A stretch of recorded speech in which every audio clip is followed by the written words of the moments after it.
Buenas tardes a todos. Estamos aquí en La Moto de Agua and it's quite sunny here in Lanzarote and quite hot as well. We've got something called a Kalima where the Sahara Desert decides to come to Lanzarote.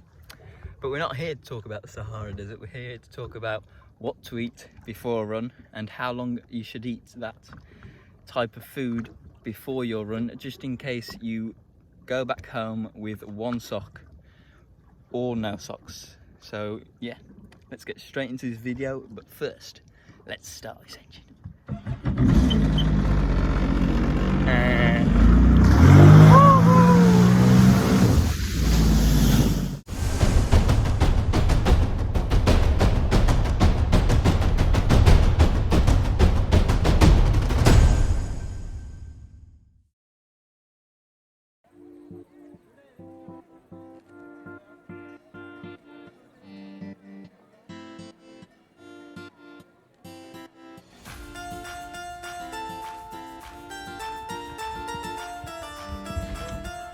You got your toilet paper?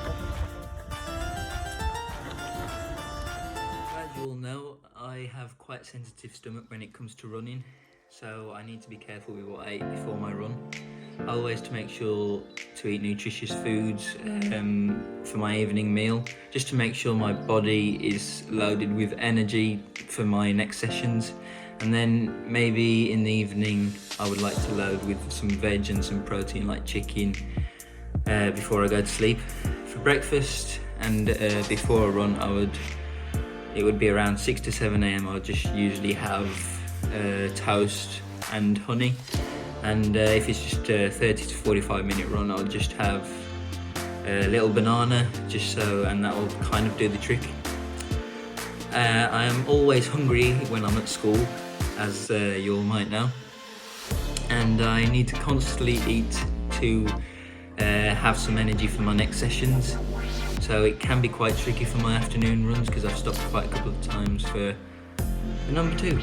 And generally I would have lunch three hours before my run so it digests, and I would usually stick to white pasta, and I just find that easier because it's easiest to digest, and I've had that since I was probably 12 years old. So for example, if I ate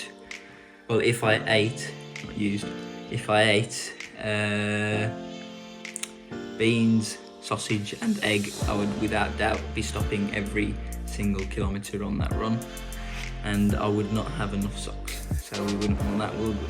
Because then we wouldn't know what to use, unless it would be a leaf. We don't want to be using that, do we? At the end of the day, we are all different, but the more intense your session is on the run, the more you have to be careful with what you eat. Generally, because that's kind of affected me, the more intense my session is, I have to be careful with what I eat generally, just in case I stop for more than one number 2. For example, I ate something that didn't suit my stomach before the V Run 5. We're doing a 5 kilometre run every Saturday, so maybe just a mention to them, maybe people around the world watching this YouTube video at the moment can join in for the V Run 5k. But yeah, I had quite a bad experience there with stopping for number 2 straight after when I tried to run a PB, but I was 15 seconds too slow, and I had to find a tree quickly so I could go behind it. The funny part about this is that there's a lady walking a dog, and it came sniffing around me, and I couldn't get bloody rid of the dog. It's just a little dog, just coming sniffing around. I'm like, oh, jumped out my skin. And the lady came looking for the dog.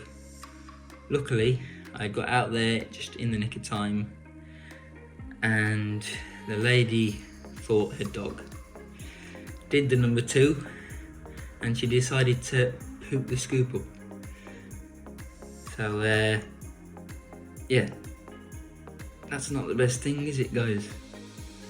But you gotta do what you gotta do sometimes, and yeah, the lady just pooped it up. And so to recap on what not to eat before an afternoon run, I would steer away from veggie and greasy foods and bulky foods.